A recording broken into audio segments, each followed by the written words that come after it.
विस्तार देने में सहायक रहे dean faculty of arts professor Arvind Awasthi ji, dean student welfare professor Sangeeta Sahu, हमारे chief proctor professor Rakesh ji, dean academics professor Geetanjali, सामने की तरफ बैठे head department of economics professor Vinod Singh ji. Vinod Singh ji इसके पहले यहाँ चीफ प्रॉक्टर भी रहे हैं।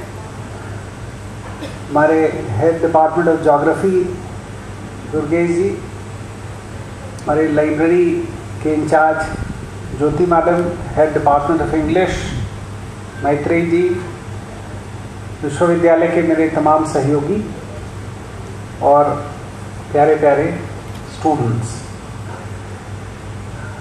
I'll only further what the previous speakers were speaking about, और मैं इसको ये नहीं चाहता कि मैं भाषण दे रहा हूँ आप सो रहे हैं, तो मैं कुछ मूल विषयों पर आपका ध्यान आकृष्ट करूँगा और अगर आपके कोई प्रश्न होंगे तो I don't mind taking them, वायदे के बिना I am ready to take you questions also और क्वेरीज।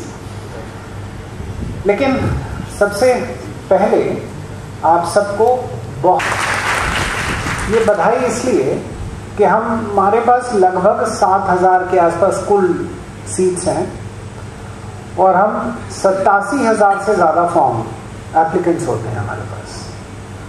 तो आप उसमें चयनित हुए, उसमें इस फैक्टर को भी इनकॉर्पोरेट करिएगा कि कुछ हमारी पोस्ट, सर्टन कैटेगरी की पोस्ट अनफिल्ड भी रहती है। तो इसका मतलब अगर बेस फिगर को अकाउंट फॉर करेंगे तो लगभग 6,500 सीटों पे 87,000 एप्लीकेंट्स में से आपको ये अवसर मिला कि 103 वर्ष पुराने संस्था में आपका दाखिला हो। तो आप सबको इसके लिए बहुत बहुत बधाई।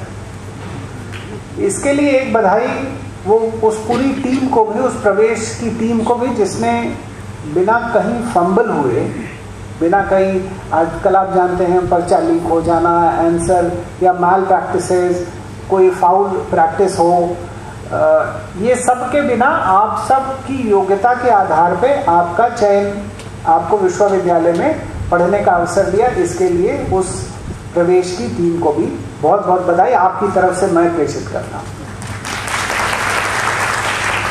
ये मैं क्यों कहना चाह रहा हूँ कि आपके अंदर एक कृतज्ञ भाव होना ही चाहिए, अनिवार्यता होना चाहिए। क्यों होना चाहिए?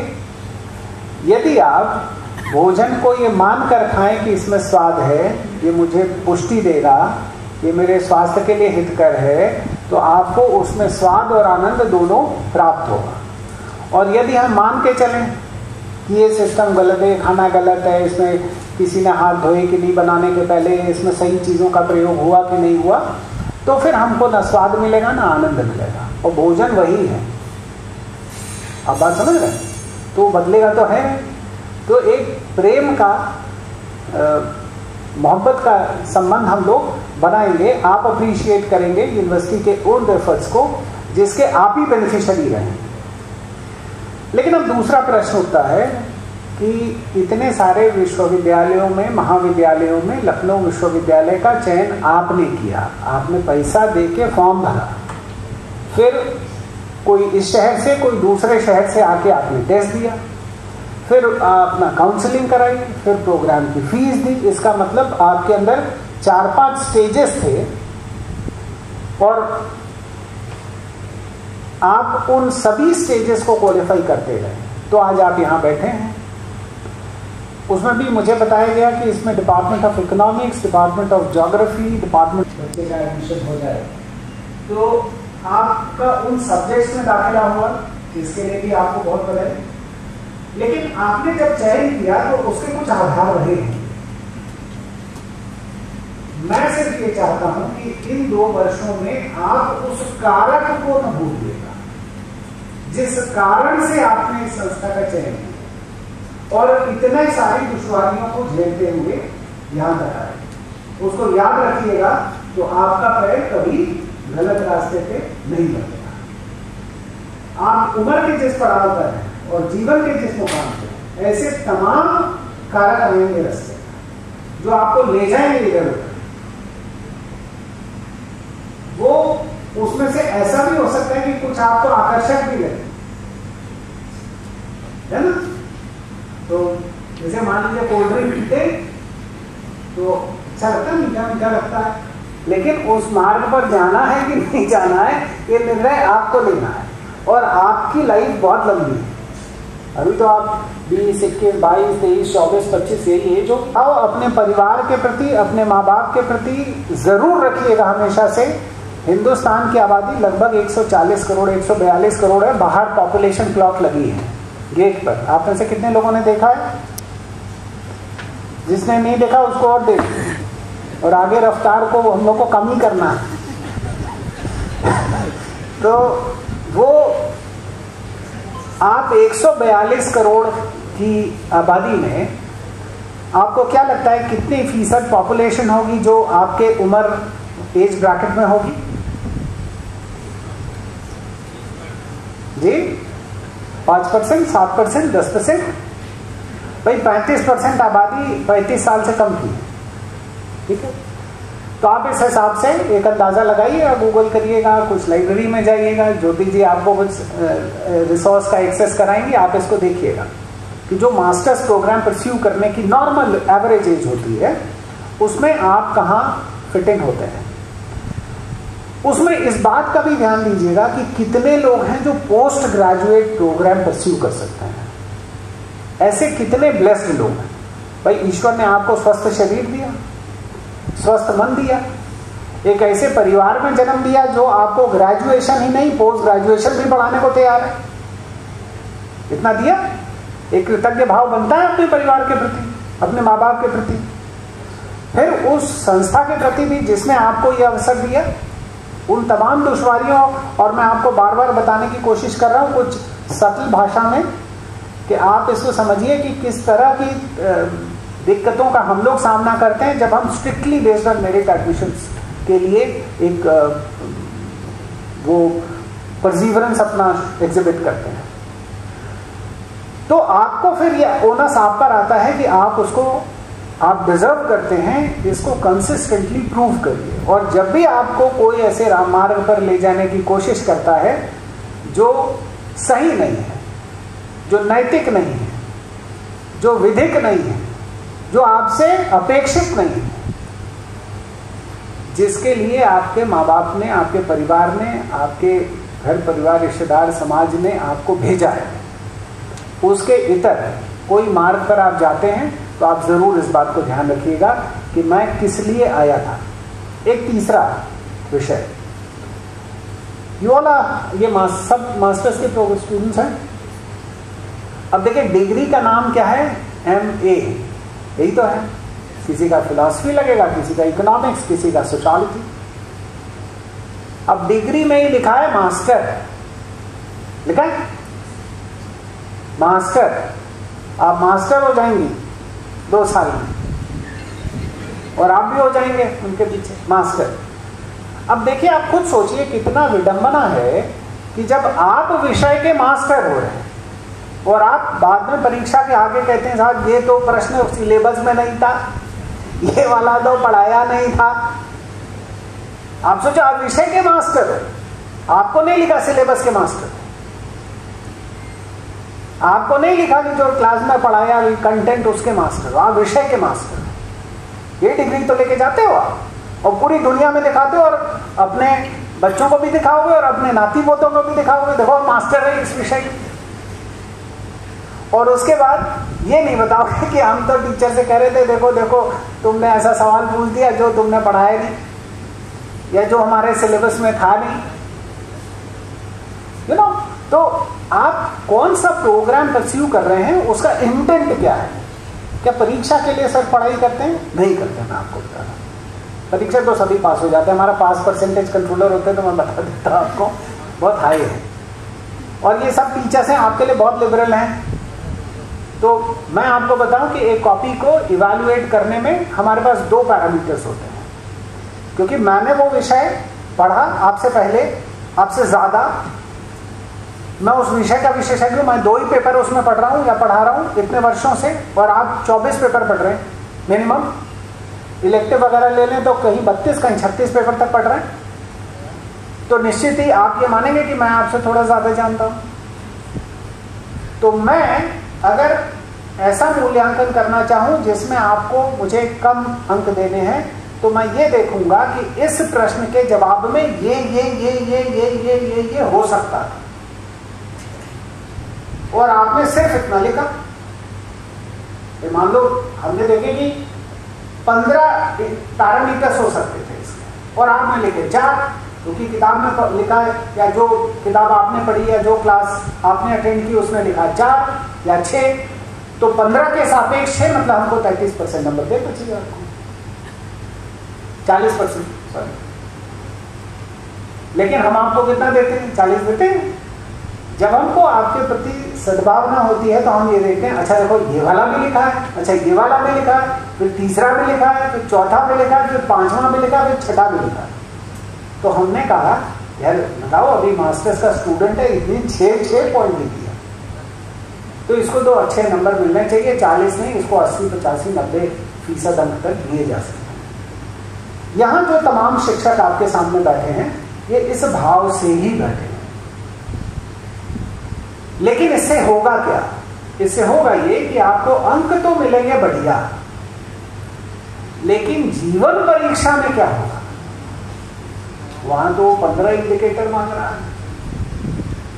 यही नहीं, अभी हमने नौकरी की परीक्षा नहीं कही, सेमेस्टर एंड परीक्षा कही। वहां से जीवन की परीक्षा में जब आप जाएंगे तो वहां तो पैरामीटर्स प्रतिदिन इवॉल्व करते हैं। इसलिए मेरा निवेदन यह है, मास्टर्स डिग्री प्रोग्राम जो परस्यू करते हैं वो आउटकम के लिए तो पढ़ाई मत करें, बिकॉज आउटकम लगातार वैरी करेगा। क्यों करेगा? क्योंकि इनपुट समय के साथ वैरी कर रहा है। तो कल की हवा आज की हवा से भिन्न है, ये मानेंगे आप? कल जितनी ठंड रही हो, मुझे तो यही ठंड लग रहा खड़े खड़े। अभी कुछ दिन पहले कार्यक्रम में थे तो मैंने कहा भैया एसी थोड़ा कूलिंग बढ़ाइए। कल की हवा आज की हवा से भिन्न है, तो इनपुट हमारा बदलता जा रहा है। जब इनपुट बदल रहा है तो आउटपुट बदलता जाएगा, लेकिन की क्या है? क्या हमको वो प्रोसेस आता है? मेरा निवेदन आप सबसे ये है कि आप प्रोसेस सीखने की कोशिश करिए 2 वर्षों का, परीक्षा में नंबर तो मिल जाएंगे। और मैंने बताया कि हमारे यहाँ टीचर्स ऐसे क्या, अच्छा ये भी लिखा, ये भी लिखा, अच्छा ये भी लिख दिया, अच्छा और ये भी लिखा, वेरी गुड।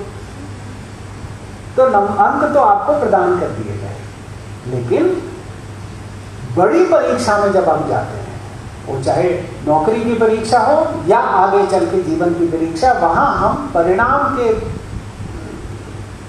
हैसियत में तब रहते हैं कि ability, we possess the ability to conclude on to when we know the process।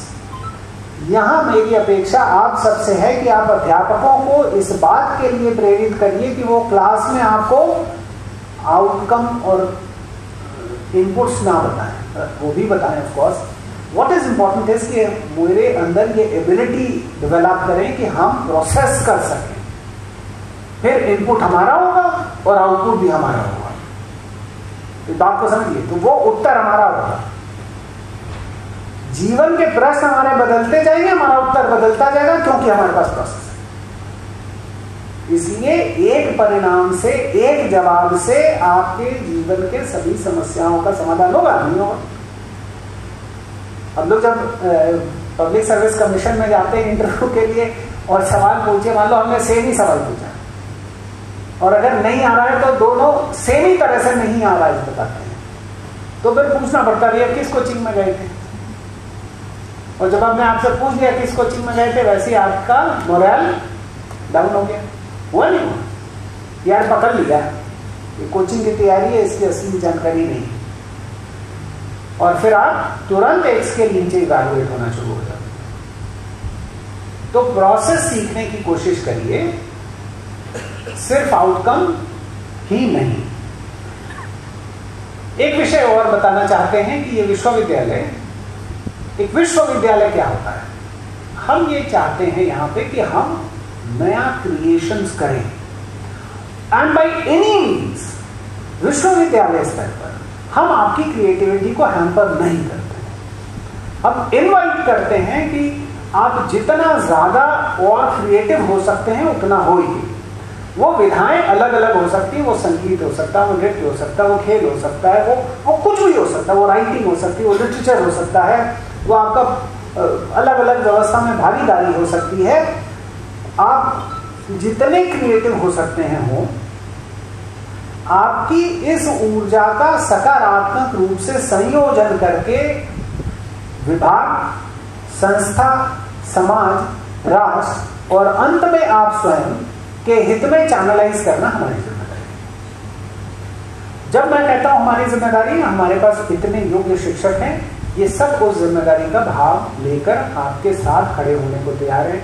और हम लोग जहां मैं पढ़ाता हूं, मूल अध्यापक मैं जहां हूं, तो जब हम लोग क्लास से निकलते हैं, जिसके क्लास में पीछे पीछे सबसे ज्यादा बच्चे जाते हैं, हम लोग कहते हैं ये टीचर सबसे पॉपुलर है। वो बैक पाइपर की कहानी सुनी है, तो बजाता था बीन और उसके पीछे पीछे सब चले गए। तो वैसे ही जिस टीचर के क्लास में निकल गया और उसके पीछे पीछे आ रहे, उसमें कहीं तो आपकी क्यूरियोसिटी कुछ हुआ ना, कुछ तो उसने आपको स्वयं, भाई ये सवाल को ऐसे भी कर सकते हैं क्या, वैसे भी कर सकते हैं क्या, ऐसे भी कर सकते हैं क्या, अब आप प्रश्न लेके गए। ये क्यूरियोसिटी जगाना हमारा दायित्व है। आपको भिन्न भिन्न प्रकार से उस विषय पर सोचने की एक स्थिति उपलब्ध कराना ये हमारी जिम्मेदारी है, और उसको एड्रेस करना भी हमारी जिम्मेदारी है। लेकिन मैं अपने इतने साल के टीचिंग करियर में हमने किसी लड़के को ये नहीं कहा कि इस प्रश्न का ये उत्तर है। हमने ये कहा कि मैं, if I be the decision maker in this situation, probably this is what I do, and why will I do that? I also give that assessment। लेकिन साथ ही एक राइडर के साथ कि देखो, मैं जब कोई निर्णय ले रहा हूं तो मेरा रिस्क एपेटाइट एक है, मेरा विजडम एक है, मेरा एक्सपोजर एक है, आप सबका अलग अलग है, तो आप इसको फॉलो नहीं करना। ये सिर्फ एक व्यवस्था, विधा बताने का प्रयास है कि इस मार्ग पर जाकर ये निर्णय लिए जा सकते हैं। इसलिए आपका लिटरेचर, अंग्रेजी में आपने कोई पोइट्री लिखी और आपने कोई पोइट्री लिखी, ये दोनों सेम नहीं होनी चाहिए और नहीं होगी। आपकी अपनी क्रिएटिविटी हो, इस चीज को जरूर ध्यान दीजिएगा। तो विश्वविद्यालय में हम लोग होलिस्टिक डेवलपमेंट पर फोकस करते हैं। अभी आपको हमारे रुपेश जी बताएंगे कि हमारे यहाँ स्पोर्ट्स के लिए क्या फैसिलिटीज हैं और आप उसका लाभ कैसे ले सकते हैं और आप उसका भाग कैसे बन सकते हैं। मधुरमा जी हमारी कल्चरल सेल की हेड हैं, उनकी कोई आया है, उनके आप बताएंगे। काउंसलिंग एंड गाइडेंस सेल है। तो ये सब अलग अलग व्यवस्था में आप कैसे भागीदार हो सकते हैं, कैसे आप उसमें अपना कंट्रीब्यूशन दे सकते हैं, ये सारी चीजों के बारे में आपको बताया जाएगा। हमारे चीफ डॉक्टर साहब ने आपको बताया कि आपसे क्या अपेक्षित है, और आप यदि मान्य नियमों के भीतर जाएंगे तो भाई उसकी जिम्मेदारी आपकी है। आपको बताया जा रहा मंच से, भाई चांसलर भी बता रहे हैं, टीचर्स भी बता रहे हैं, चीफ डॉक्टर भी बता रहे हैं, डीन भी बता रहे हैं, हेड्स भी बता रहे हैं, सब लिख के भी दे रहे हैं, वेबसाइट पे भी लिखा, और आपके प्रवेश फॉर्म में हमने दस्तखत भी कराया है आपका। ये बात आप लोग जान लीजिए भाई, कि आप नियमों के इधर जाएंगे तो कॉन्सिक्वेंसेस के आप जिम्मेदार होंगे। फिर ये घर सबका है ना, आपका भी है। और आज के बाद अब देखो शादी हो गई है, अब शादी हो गई है, अब तुम छोड़ोगे तब भी तुम्हारे नाम के साथ ये लगा ही रहेगा कि 2023 में इन्होंने एमए इकोनॉमिक्स में और एमए इंग्लिश में और एमए पब्लिक एडमिनिस्ट्रेशन में इन्होंने दाखिला लिया था। आप बहुत बड़े आदमी हो जाओगे, बायोडेटा पढ़ा जाएगा, ये पढ़ा ही जाएगा। तो अब हमारी इज्जत आपकी इज्जत है, संस्था की इज्जत आपकी इज्जत है, आपके टीचर्स की इज्जत आपकी इज्जत है, तो अब सब एक ही है। इसके लिए एक पूरी व्यवस्था राकेश जी ने आपको बताई। एक विषय में हम लोग थोड़ा कमजोर हैं, और मैं पहले ही एडमिट कर रहा हूं, हमारे पास लगभग 20,000 ऑन कैंपस बच्चा है, और जैसे जैसे हम लोगों ने बहुत एक समेकित प्रयास से विश्वविद्यालय के ब्रांड को बढ़ाया, हमारे पास 40,000 फॉर्म बिकते थे, और अभी हमारे पास 90,000 के आसपास फॉर्म लिखते हैं, या उतने ही सीट पे हमारे डिमांड्स बढ़ी, तो बाहर के बच्चे काफी, आप में से कितने लोग लखनऊ के बाहर के हैं? आप खुद ही देख लीजिए पीछे से घुमा के जो लोग आगे। तो हम लोग सबको हॉस्टल्स नहीं दे पाते हैं, हमारी बाध्यता है, वो आप भी समझ सकते हैं। हम लोग प्रयास में हैं कि ज़्यादा से ज़्यादा और बेहतर से बेहतर सुविधा हो। तो लेकिन जो लोग को भी मिला है, आप सबको बहुत बधाई। मैं इलाहाबाद यूनिवर्सिटी से ग्रेजुएट करता था, तो ग्रेजुएशन में कहा जाता था कि इलाहाबाद यूनिवर्सिटी में भगवान मिलना आसान है, हॉस्टल मिलना मुश्किल है। तो मैं इसको रिपीट तो नहीं करूँगा, लेकिन बहुत स्थिति यहाँ भी नहीं है, क्योंकि डिमांड्स बहुत बढ़ती जा रही हैं, बाहर के बच्चे काफ़ी आते हैं। एक चीज़ ज़रूर कहना चाहते हैं कि जिस विश्वास के साथ और जिस भाव के साथ आपने एडमिशन लिया है, उस विश्वास को बनाए रखिए। मैं आश्वासन देता हूं कि हमारे जितने भी शिक्षक उपस्थित हैं और जो नहीं है उनके तरफ से भी, कि आप सबके विश्वास को और बलवती करने में कोई कोताही, कोई कमी नहीं छोड़ेगी।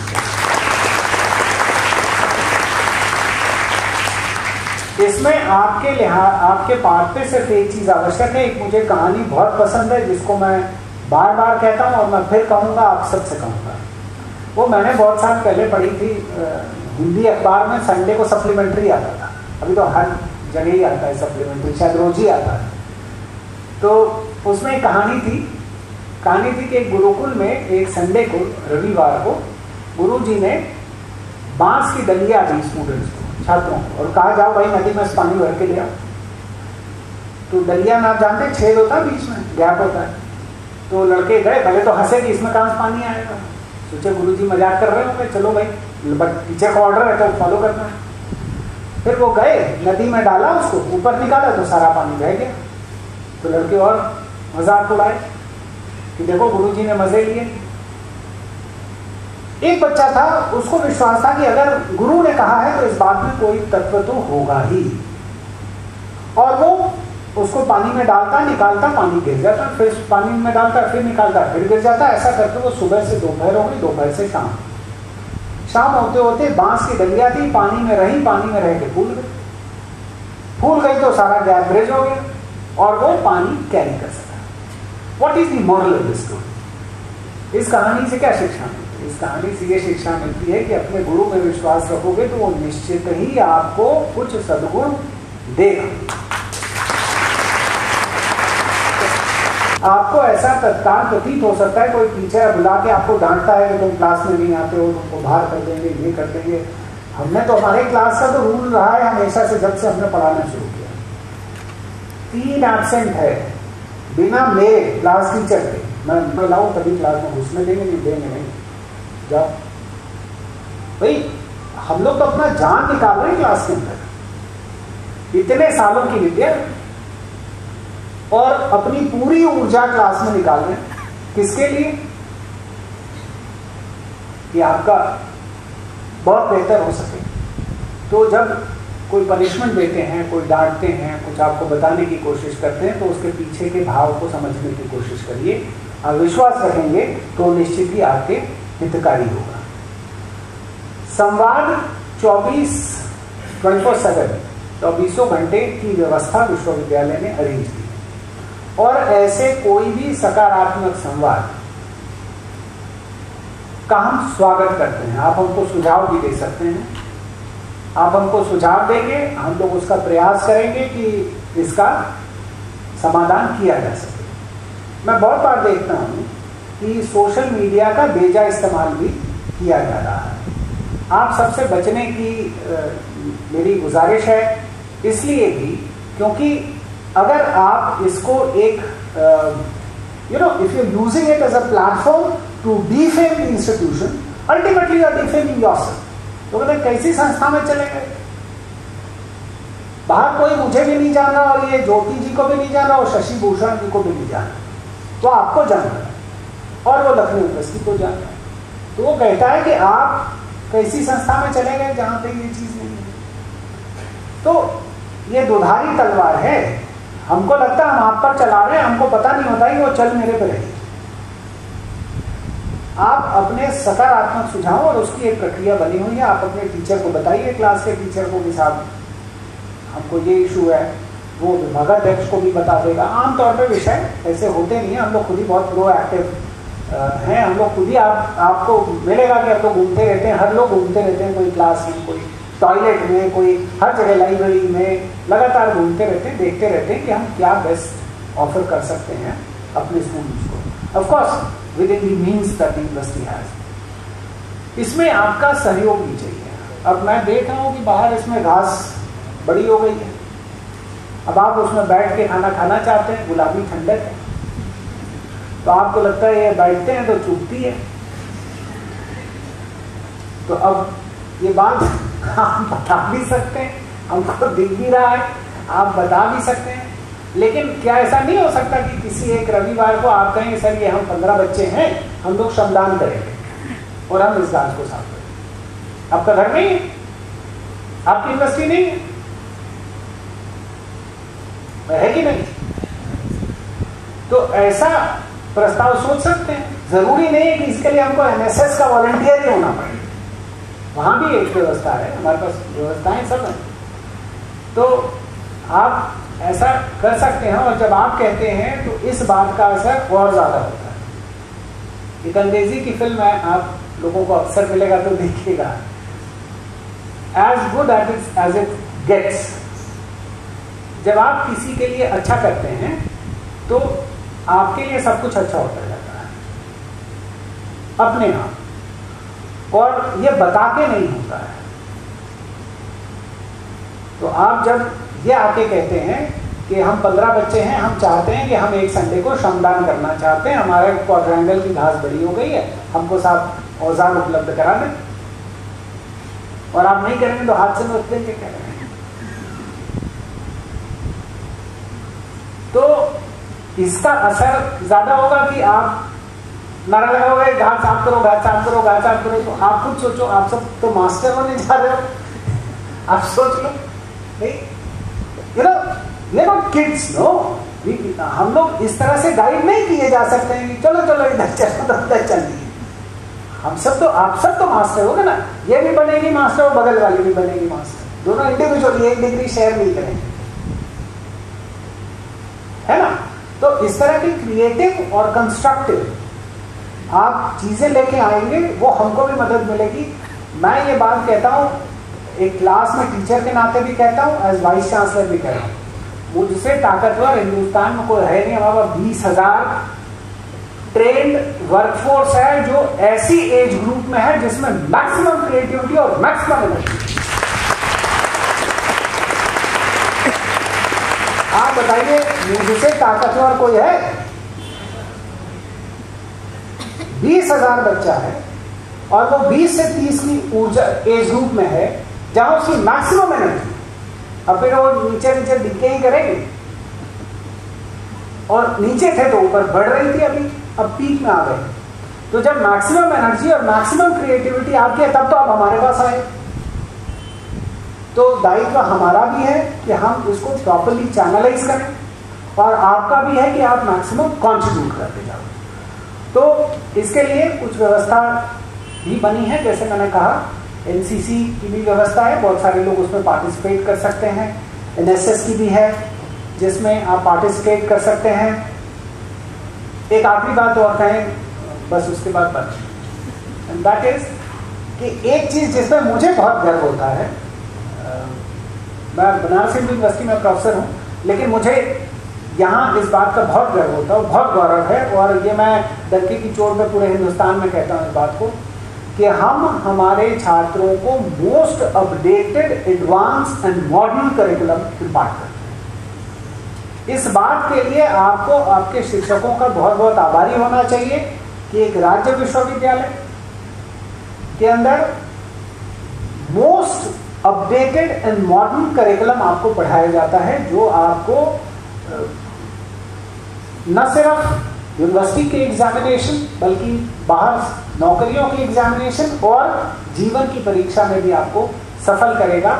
उसके लिए एक सर्वांगीण विकास का हम लोग एक मॉडल चाहे वो इंटर्नशिप के माध्यम से हो, डेजिटेशन के माध्यम से हो, रिसर्च के माध्यम से हो, या मोस्ट एडवांस लर्निंग के माध्यम से हो, इसको हम लोग आपको इम्पार्ट करने का पूरा प्रयास करते हैं।